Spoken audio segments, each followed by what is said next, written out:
Everybody, how are you? Thanks for joining me on the channel. My channel, if you don't know already, is committed to sharing weekly sales, mental health, and personal growth hacks that you can chew on like snacks. Bella, are you a little frustrated right now? What's going on? You got to go potty? And one of the key mantras of the channel is to sell more and live more. And they're often tied together, right? And today we're going to dig a little more into the sell more side. We're going to talk about networking. I've got my mentor here, Tom Singer, who has joined me previously to do a video on how to get your life together in 2022. And it was awesome. If you haven't seen it, check it out. And Tom gets paid to speak on the power of networking. Tom, so good to have you, man. Can you dive into your background a little bit and your experience with networking and how you ended up getting to a point where you're actually paid to speak on the topic? Sure, Chris. When I was your age, I was in sales and later I was in marketing. And when you're in sales and marketing, sometimes you change jobs a lot because companies go out of business or different things happen.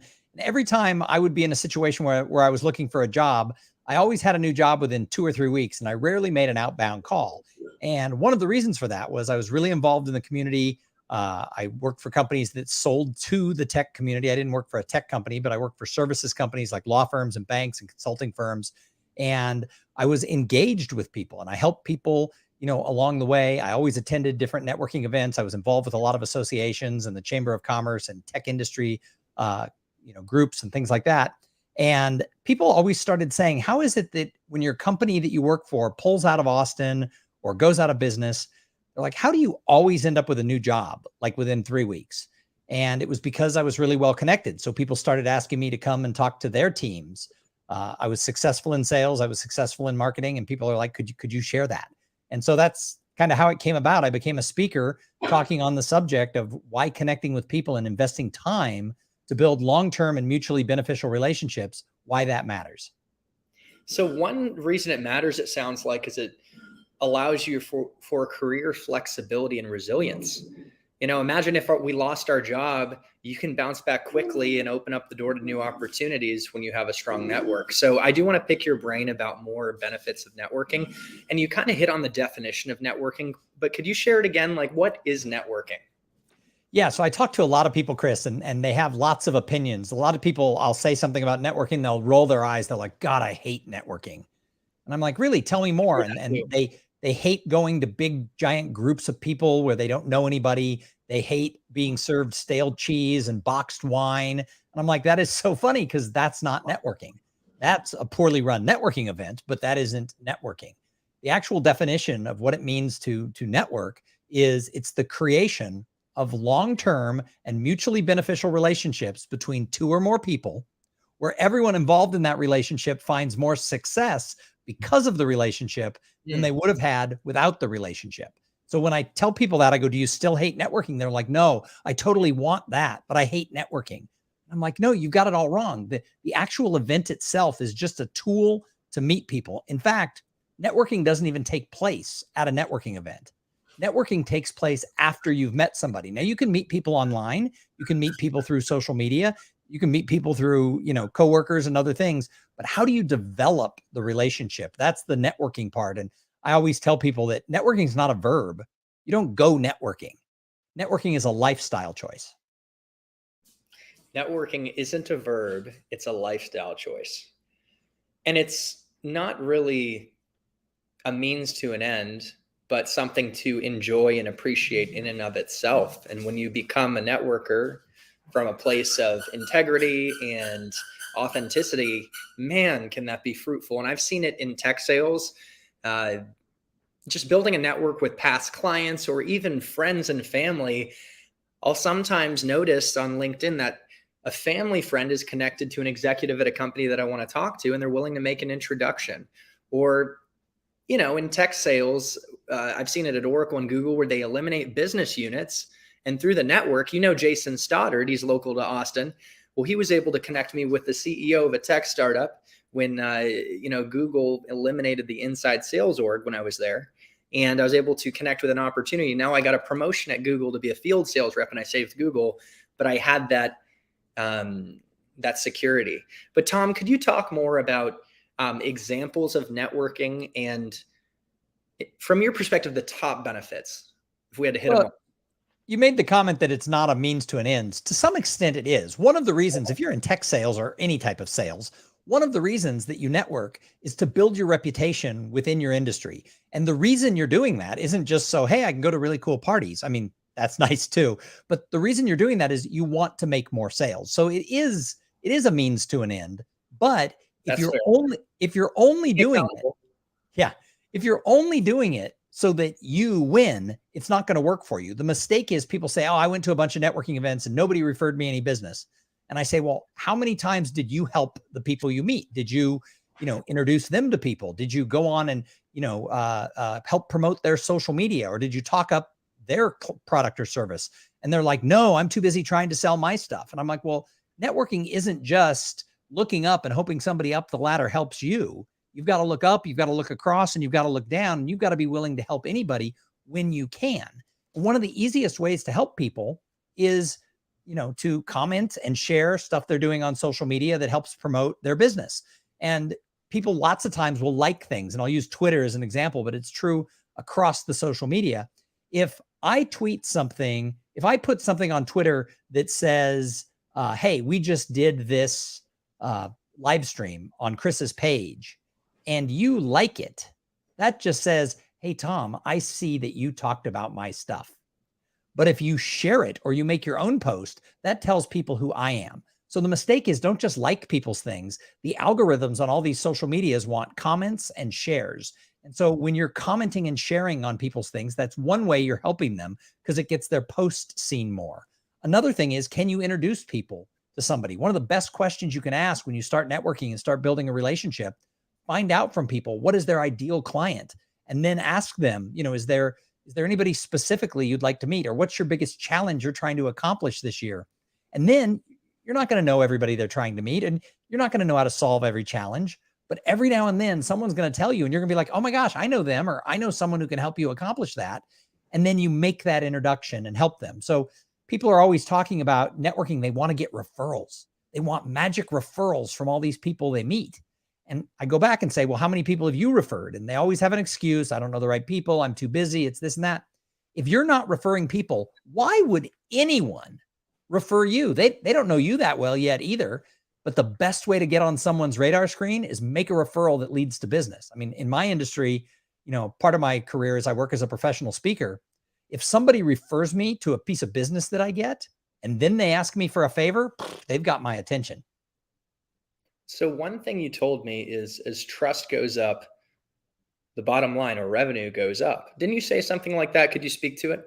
Yeah. So one of the things I've gotten certified by a company called the Trust Edge Institute to do training for sales teams and others around this whole concept of trust. And there have been academic studies done that actually show that companies and individuals who have higher levels on these trust scores make more money. So it's true for your company. It's true for you as an individual. If people trust you more, and trust isn't just a thing. The Trust Edge Institute has broken it into 8 different pillars. And when you break down, there's commitment, there's clarity, there's connection, there's 8 different things. If you're low in a few areas, if you strengthen those, you can raise the whole score. Statistically, you're going to be able to be more successful, make more money, and have more opportunities. So yeah, being trusted by people is actually going to let you sell more. But more importantly, if your company goes away tomorrow, for those of you who are watching this, who work in tech sales, lots of things change in the world. Russia invades Ukraine and economies go crazy. And all of a sudden, certain parts of the economy stall. What would happen to you if your company closed tomorrow? Do you think your phone would ring and another company would create a position for you? Well, that happened to me twice in my career. The company I worked for went out of business, and twice when it happened, 2 different companies created a new position to hire me because they knew who I was. That's why you network. You've got to dig this well long before you're thirsty. If you wait until you need water and you got to dig a well, you're going to die. Yeah. They say your network is your net worth. And it's so true. And not just for winning clients, but, getting another position when things go awry. And we saw with COVID and the pandemic, the world is chaotic and unpredictable. That's just a reality of life. And so now more than ever, the older I get, I think about, what is my insurance policy in case things go wrong? The network is like that security blanket that catches you. Because again, I've seen at Oracle or in Google, business units are eliminated when a big company pivots their strategy, or a startup fails, or a pandemic happens. So man, so helpful. And one question I had for you, when it comes to building trust with a random person, you're networking and you're trying to build trust to get to a point of maybe doing business and having an actual relationship. How long does that take? How many interactions? Have you found an answer? Well, building trust or building an entire relationship, there is no automatic thing that, well, if I take them to 3 lunches and I invite them to a baseball game, by the 5th time we get together, we're going to be best friends and they're going to give me the contract, or they're going to trust me to refer me to other people. It doesn't work that way. It's kind of like dating, right? You've dated people before in your life, and you've had relationships before in your life, and it's different with every single person. I mean, you can't say, oh, I met this new person and he or she is great. We're going to go on 7 dates and then we're going to be a couple. There's no way of predicting what's going to happen. So not everybody who you meet while you're networking, not everybody you meet are you going to have that kind of love connection with. So that's part of the problem too, is people often chase the wrong people. They try to network with people way up the ladder, or they try to network with people who, can directly buy from them. And they waste all this time on people that they don't really have anything in common with. When in reality, if you had just kind of cast a wider net and realize that all people offer cool things, don't discriminate. And when I say discriminate, I'm not just talking about race or gender. There's so many things that make people different, and we judge them and we put them in a box and we think, well, her job title isn't good enough, or he's over 50. What does he know? And we miss out on making connections with people who can really be the people who open up doors and change our lives. When I went to work for myself, the first 2 years, almost all my business came from people who I'd had in my network for 4 years, 5 years, 10 years, from all different walks of life, who brought me into their companies to speak at sales meetings or to go to their association to be the keynote speaker. So much of my original business came from people I had developed relationships with long before I ever knew I was going to become a professional speaker. But when I did, those people had my back, and they're like, we do a sales kickoff every year. Let me talk to my boss. So you build the relationships not because you want something. You build the relationships because it's the right thing to do. And remember, you've got to be there to help that person too. If your company's doing great tomorrow, but someone you used to work with who's at another company, their company goes out of business, are you going to be like, oh, I'm too busy to take her call, she's looking for a job? Or are you going to be like, hey, let me take you out to breakfast, find out what you're looking for. Let me open my Rolodex. Let me open my database for you, and then expose them to everybody. Which of those two people are you going to be? Because people are always watching. So your reputation is built through your actions, not through how many business cards you pass out. So are there any other pitfalls to avoid when networking? For example, really limiting yourself to the high ups and not considering that the admin or someone's aunt could be your connection to an incredible business opportunity. What other pitfalls are there that people often fall prey to in networking? Well, in today's world, a lot of people, and I'm not dissing anybody because of their age at all, but a lot of younger people are like, oh, this idea of belonging to my trade association or participating in the Chamber of Commerce events or the Austin Technology Council or the, Association for Corporate Growth. That's where the old people go. I'm going to do it all on social media because I'm a LinkedIn wizard. Well, here's the thing. These social media tools are great. I've been using them for 20 years. They're fantastic. I'm a big fan. However, a like, a link, a share, and a follow is not a business relationship. So using LinkedIn as an example, you're going to go meet with somebody and you look up, oh my gosh, who knows Brian? And you're like, oh, Tom knows Brian. Well, maybe I do, maybe I don't. Maybe either Brian or I just link to anyone who sends a request. So my rule with LinkedIn has pretty much been, and there's exceptions, but my rule has been, I want to have had a real conversation with somebody before I link to them. So I get dozens a week people sending me LinkedIn requests. Well, a pet shop owner in Topeka sending me a LinkedIn request, I don't understand why. If there's no context, I ignore the request.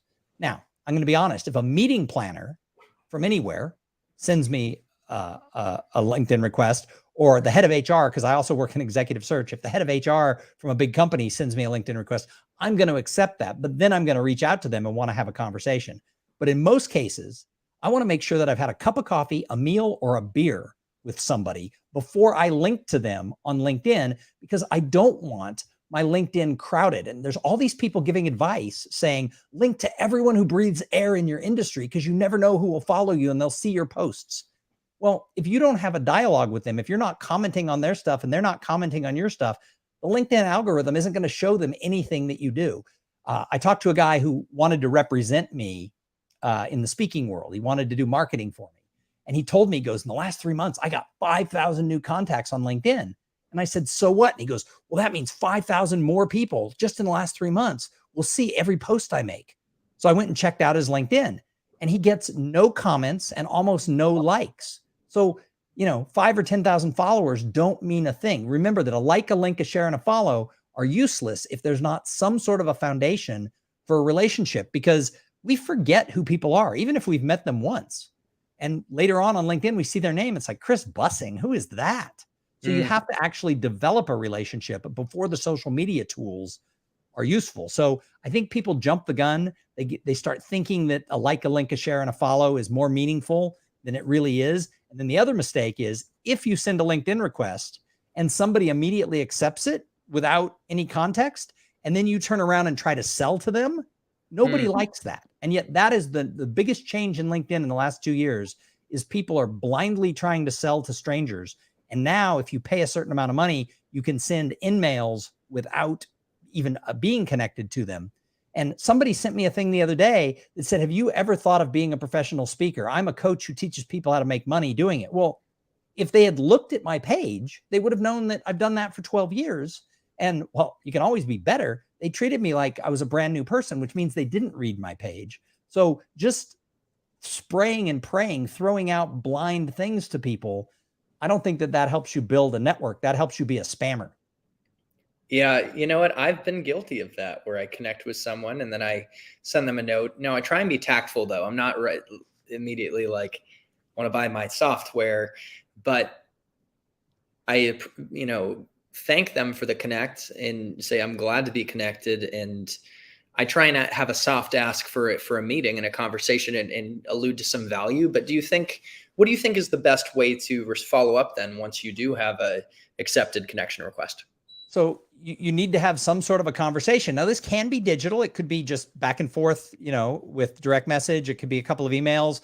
It could be a phone call. Scheduling to get together with somebody on a Zoom call or in person is a great way.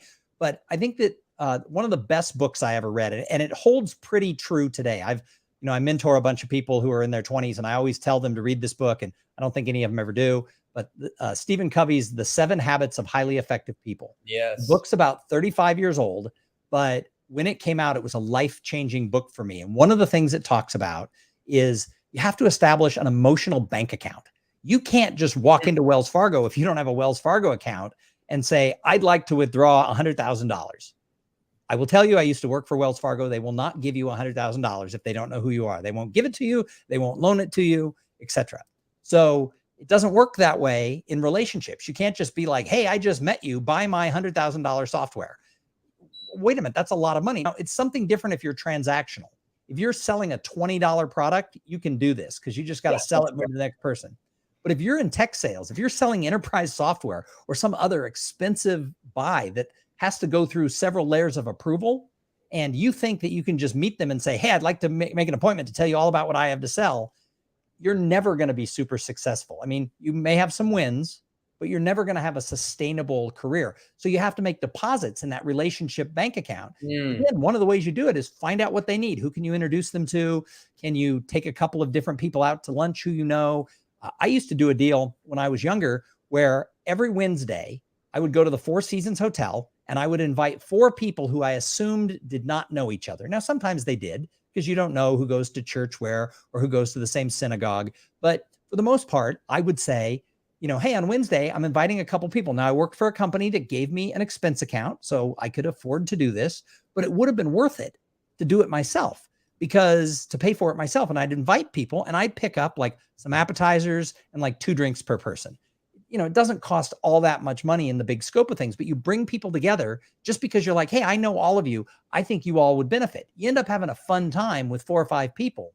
But if 2 of those people connect and do business or create a friendship or their companies partner together, they always remember who introduced them And later when you need something and it's their company who's making the purchase, or like you said, you looked it up on LinkedIn and you have a friend in common, that person will go out of their way to help you. If you've served them along the way, they will come and serve you. But here's the problem.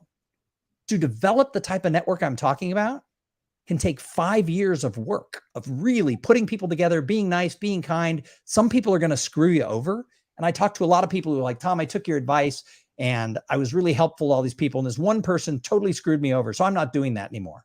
Well, no, there's bad people, there's selfish people, there's jerks, but most people are good. And if you just go in with the right reasons that, hey, us knowing each other can be beneficial to both of us, and I'm not going to keep score.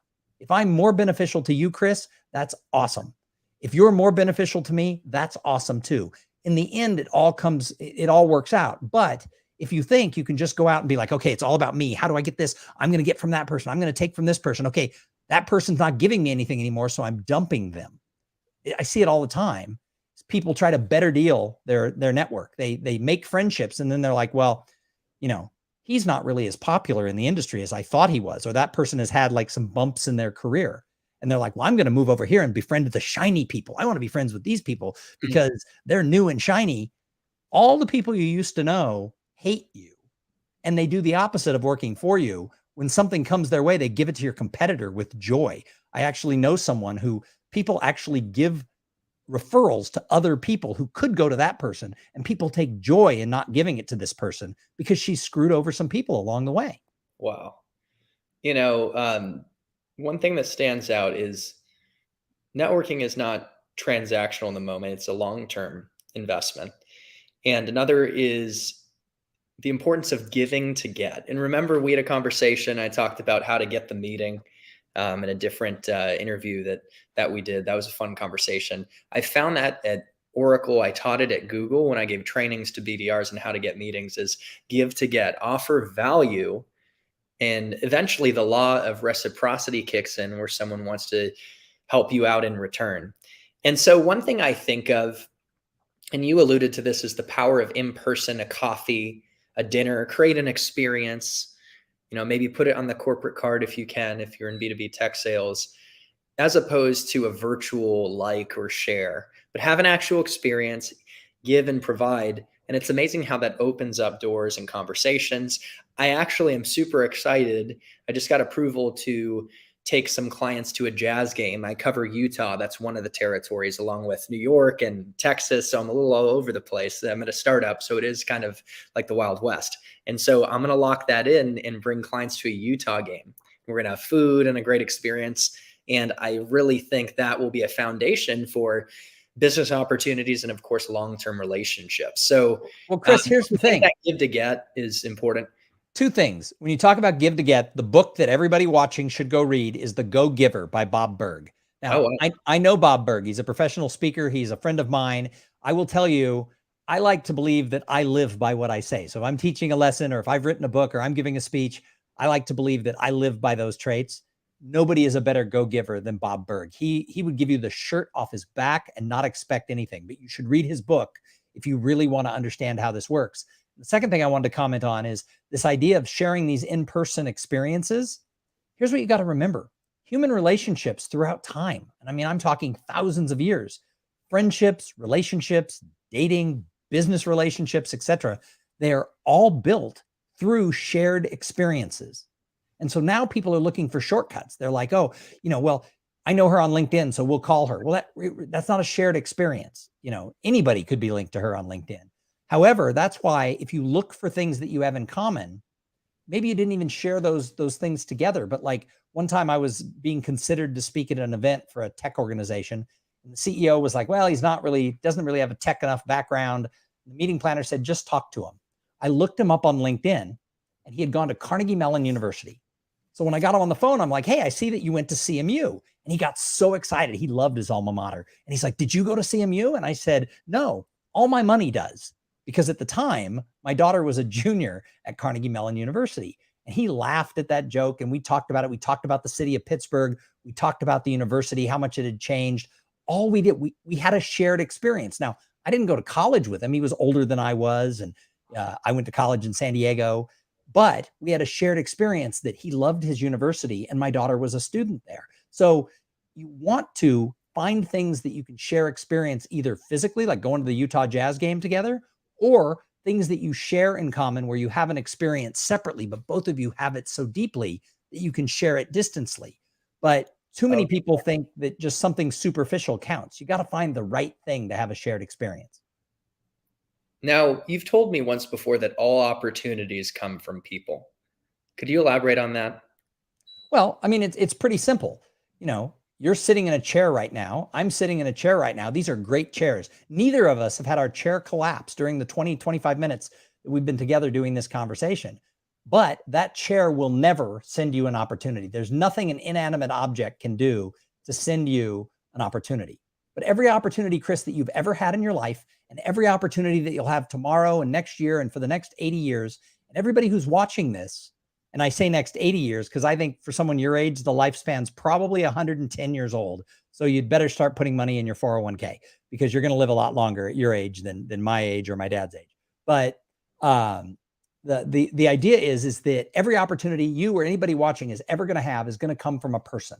So I tell people, you know, how'd you get the job that you're in right now? And they'll start describing it. It'll be because their uncle knew somebody and connected them, or their former roommate worked at the company and got them in. And I'm like, oh, so that job, directly or indirectly, came from a person.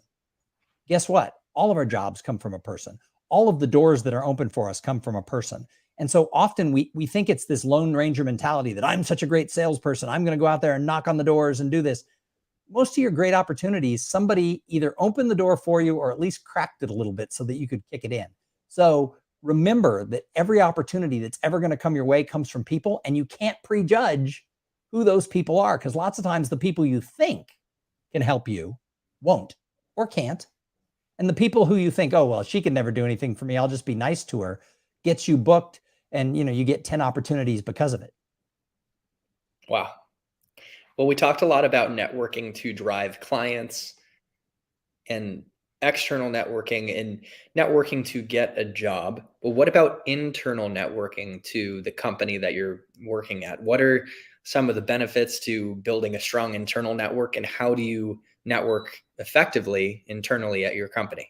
Chris, that is a great question. And one of the things that's most overlooked by people in tech sales and other careers is they think networking is this external thing. I need to go network because I want to build a reputation so I can sell more product. I need to go network so that I can find opportunities for my next job. So therefore, I have to go network outside the company. But one of the smartest things you can do is you can build relationships with people inside your company. Because guess what? Promotions go to people who are well respected inside the company. People like, oh no, I do good work. People who do good work but are jerks or aloof or passed over all the time. Yes, Having that's those relationships inside the company open up all kinds of doors. And you've seen this happen in tech in your shorter career than mine. People who leave one company and go to another reach back and take 3 or 4 people with them. Who do they take with them? The people they know, they like, and they trust. They don't take the yes. jerks. They don't take the people who don't work hard. They don't take the people who don't serve them well. They say, hey, my company's hiring. You want to come over here? They don't say it to everybody. They say it to the people they have a relationship with. So opportunities will come your way, either inside your company or to another company, if you're really good to the people who are there. And I've seen it happen the other way. Somebody who is kind of like a politic player, they screw someone over and that person gets the promotion. I worked in a law firm one time and an associate didn't like a partner and he badmouthed him. He put him down. He left and went to another firm. And then the 2 law firms merged and he got his boss back. Guess what? Don't burn a bridge inside the company, because your company could merge and the person you were mean to is suddenly your boss all over again. Wow. That is something else. My mom told me a story, and she was a teacher for a long time, and she had a falling out with a fellow teacher and then was out of work for a bit. I think she took time off and went back into teaching at a different school. And that teacher she had a falling out with became like a director of like the local school system. And so fortunately, even though they had the falling out, she was gracious. But to your point, you never know when you're going to cross paths again, and that person you had a falling out with is your boss.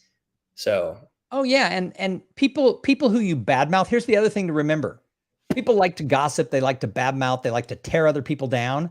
When you talk bad about somebody else, that person usually tells the person you talk bad. They go, oh, they'd never betray my trust. They're my best friend. Becky tells Mary how much she hates Sue. And, Becky is sure Mary will never tell Sue. First thing Mary does is say, Becky said this about you. So the smartest thing to do is to not burn any bridges, because somebody will tell the other person exactly what you thought about them.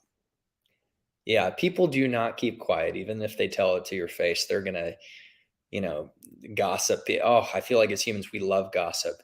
And, one takeaway I have, and I'm sure the audience sees this, is maybe you're not a good networker, but don't burn bridges. At least don't do that. Damage control. However, networking is powerful. And like you mentioned, a boss might take a former employee and bring them to their new company. And I saw this at Google. And let's put in perspective that this girl was recruited by my boss, who used to work with this girl at Salesforce. And he brought her into a territory, and she just so happened to walk into a $50 million deal, and she made over $1 million that year. So, wow. Yep. It's all because of.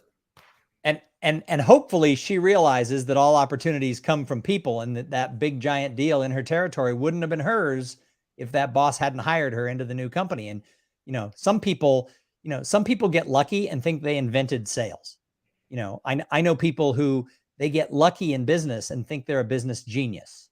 There's a difference between, Yes, being lucky and being supported by people and figuring it all out on your own. Now, there are some people who are able to buck the odds and do it all by themselves. But if you really start dissecting, the most successful people, they had good mentors, they had good coworkers, they had good bosses, etc. And a lot of people who watch this channel, and a lot of people in general, want to hop on the tech sales wave. The industry is booming with the shift to cloud computing. You've got big cloud providers like Google, Amazon, and Microsoft. You've got old companies like Oracle and Cisco pivoting to the cloud. You've got new SaaS companies being born almost every day. There's many job postings.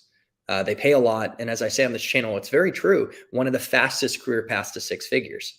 You could start out in an entry level role making six figures. Now, when I started, I hit my number, made about 75K, which was great, right? And then I was making six figures the next after a promotion. But it's a lucrative opportunity, and people watching this, and a lot of people in general, want to break in.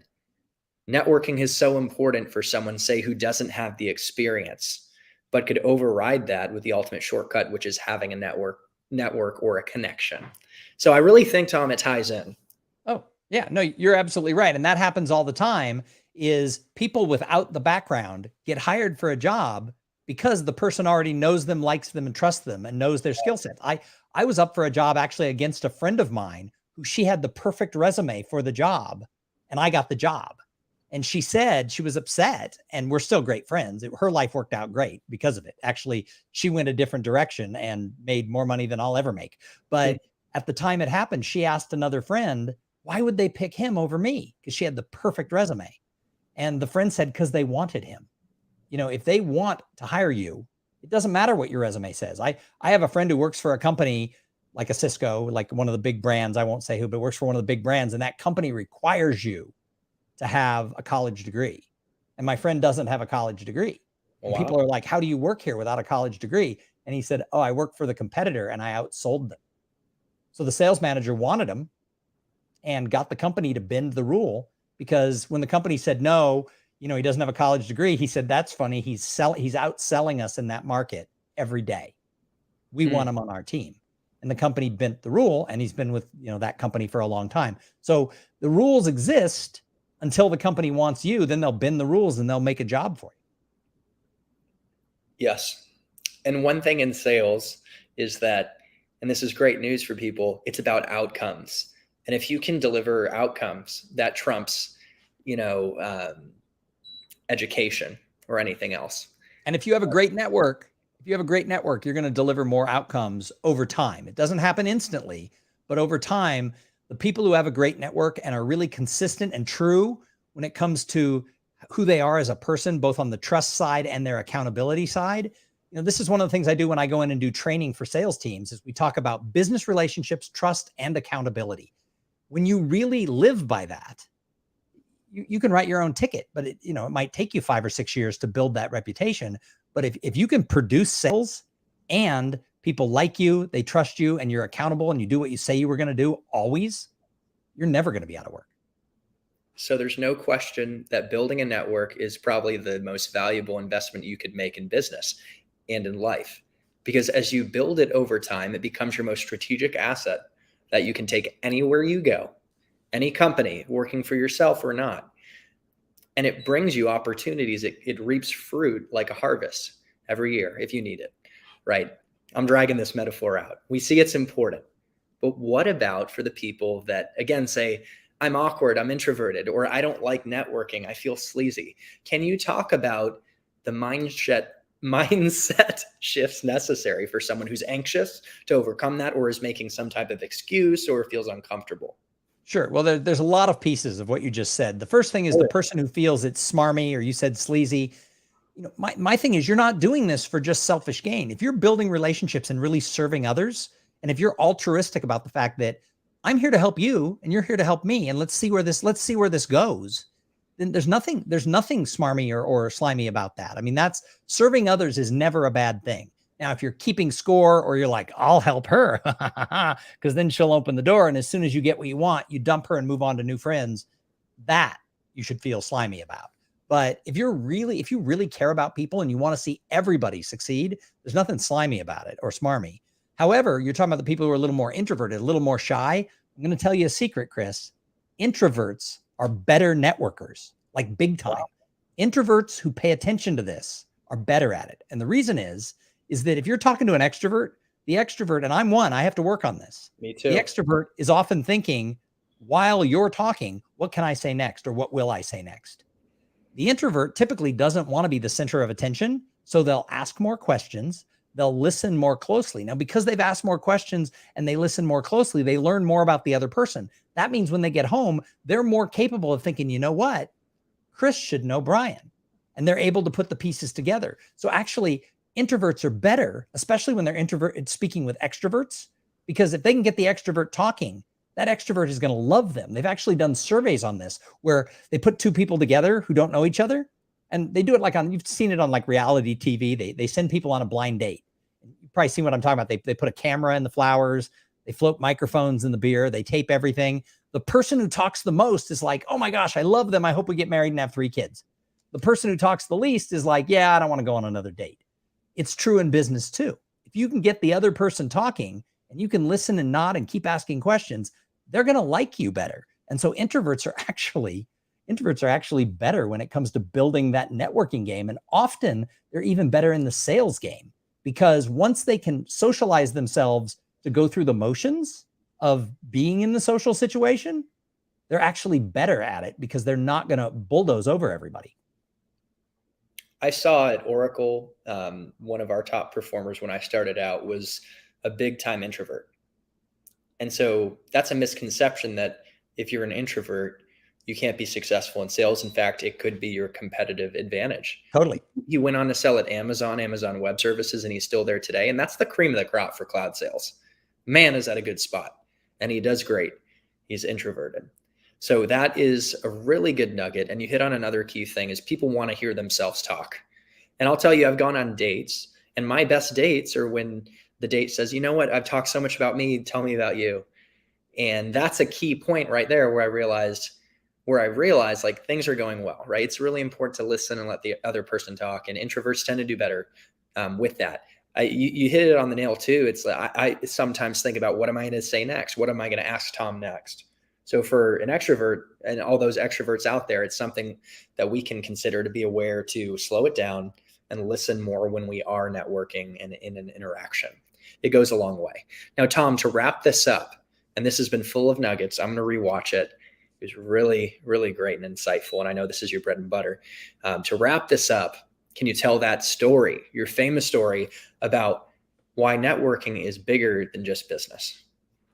So yeah, so when I give a like a large keynote, I'll talk for 45 minutes about everything we just talked about how if you really are dedicated to the lifestyle of serving people and caring about people and being open to it and being there, just being part of your community, you're going to have more success over a lifetime.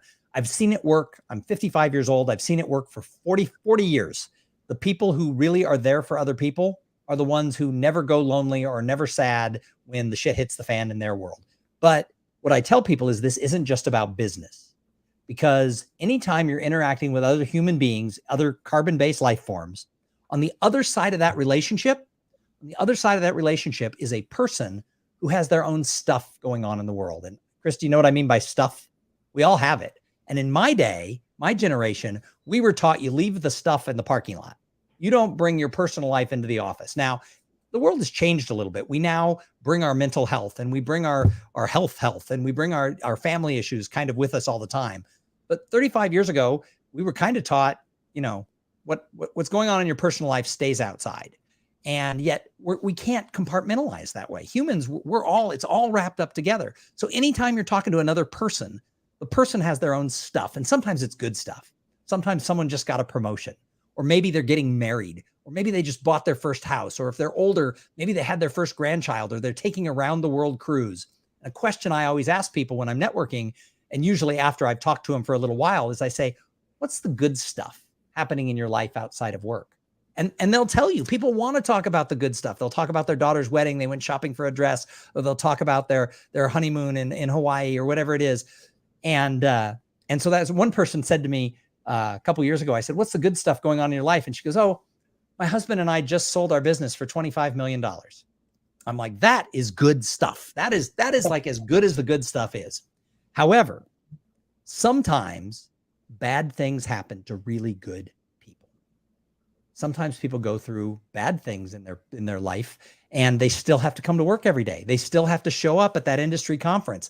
They still have to get on the plane to fly to New York for that meeting with a big client. And you sit next to them on the plane, and guess what? They're a human being. That bad stuff is with them. Maybe they got divorced. Maybe their company's going out of business. Maybe they own the company and it went bankrupt, and now they're in bankruptcy, or maybe their spouse gets sick, or something worse. Maybe something happens to one of their kids. You know what happens when we hear about this? As people, if we don't know them that well, I'm not talking about your best friend, your brother, your college roommate. I'm talking about people you just know in your network. When we know they're going through bad stuff, and people talk. Becky tells Mary, who tells Sue, people gossip. So anytime you're part of a community and you're going through bad stuff, the whole community knows. And when we see that person, we don't know what to say. So do you know what we say? We don't say anything. We talk about the weather. We talk about the Utah Jazz game. We talk about anything other than what that person is really facing. And I know this firsthand, because when my youngest daughter was born, and before I tell you this story, everybody, she's fine.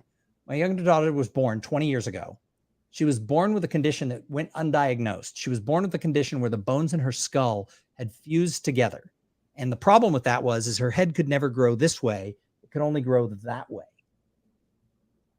And as we kept asking the doctor about it, her head just didn't look right. We had an older kid. We'd been through this once before. Heads are supposed to look like cantaloupes. This one looked like a watermelon. The doctor kept saying heads are funny. One time the doctor told me, go to the mall, look around. Everybody has a different shaped head. Heads are funny.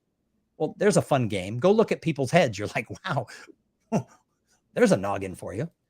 But when she was 4.5 months old, the doctor finally agreed something might not be right. And he said, there's this thing where the bones could fuse, but it doesn't happen very often. 80% of the time it happens to boys. I don't think it's that, but we'll do a CAT scan. And sure enough, Kate likes to buck the odds. Sure, it usually happens to boys, but she came back positive for this thing called sagittal synostosis. Her head would never grow this way. It would only grow that way. Wow. We were given two choices. We do surgery before she turns 6 months old. Now I want you to remember, we had this CAT scan when she's 4.5 months old. The diagnosis comes in, she's 5 months old. You got to do the surgery by 6 months old, so the bones have a chance of growing back. And they told us we could do nothing and raise a kid with a seriously limiting social handicap. Could be like an elephant man-like deformity. Maybe some brain damage because of the pressure that's going on. Or we could do surgery where they would remove the entire cap of her skull before she turned 6 months old. And they told us the bones in the skull will probably grow back if we do it before 6 months. What part of that is not really all that reassuring? Probably. But my wife and I decided that we had to make the decision that 20-year-old Kate would want us to make for her.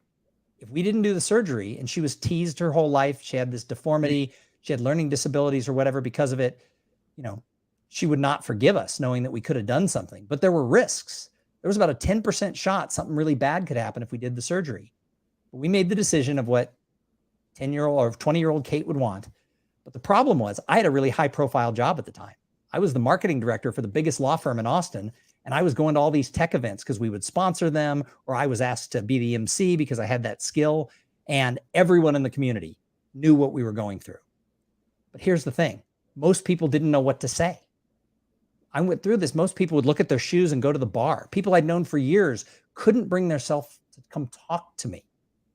But then there were other people, some I barely knew, who came up and gave me a hug. There were people who cooked dinners for us because my wife was taking Kate to different cities to talk to specialists. Because at the time, 20 years ago, there wasn't a Dell Children's Hospital in Austin. We didn't have the best hospital or the best doctors. So we were looking to bigger cities for this option. If Kate was born today, we have a state-of-the-art facility right here. But at the time, we didn't have that. And so I'm going off on a long tangent on this. But the reason I am is that there were some people who went out of their way to help us. And I will never forget those people. There were people who came up to me at networking events and said, hey, I heard what's going on with the baby, with Kate. My church group prays for Kate every day.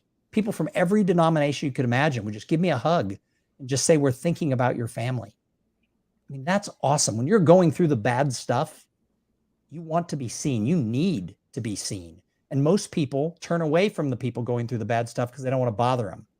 That's when people need you the most. One guy pulled me aside at a networking event. And he said, Tom, I heard what that lady said about her church group. He goes, Tom, I'm an atheist. I don't believe in a higher power. I don't know why your family has to go through this, and I'm sorry. He goes, but I want you to know I care. He gave me a hug. Barely knew the guy. And then he added, I live in your neighborhood. He goes, and I run by your house every morning. And when I do, I send good vibes towards that baby. I'd wake up in the morning and I'd look out the blinds and expect to see some guy running by the house, sending good vibes towards Kate. But I tell you this story because when people in your network are going through a hard time, that's when they need you. So we were going through this process and our phone rang at 1 a.m.